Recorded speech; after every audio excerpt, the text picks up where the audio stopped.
The first thing we need to do is set up the case properties in the case dashboard, and that is located in the add-on tools. And we need to kind of locate that. Once you find this, I'm going to show you how to add it to your quick access toolbars so that you can get to it quickly.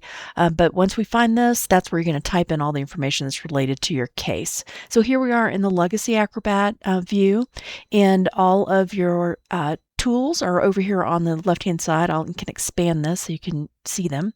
And what you'll notice is there's nothing that looks like this. There's no add-on tools that's in this menu bar on the right. And that's because it has not been added yet. So what we need to do is go up here to the tools and then scroll all the way down to the bottom, and you will see the add-on tools. If you don't see this, there's some issue with the installation, and you need to go check the installation section to make sure that you get it. But you should be seeing these add-on tools. I can add this to my shortcut, and then when I click on it, you'll see that has just added the add-on tools to my shortcut over here. And then one other thing that I would recommend that you do is just go ahead while you're here and click and hold down your mouse and drag this all the way up to the top. And typically the stamps, which we're going to use next, will be on the very top here. And I like to put my add-on tools right underneath the stamp button.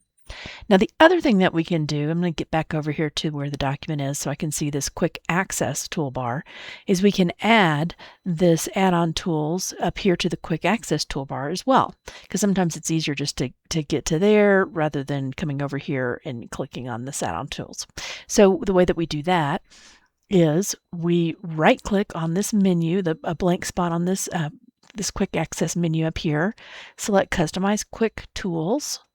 It's going to pull up a menu, and you can see what we already have up here available to us. And now you can add all those things that you use routinely. It doesn't have to just be the stamp and the add-on tools. Anything else that you use, you can add up there as well. But I'm just going to show you how to put the add-on tools. Here are the add-on tools.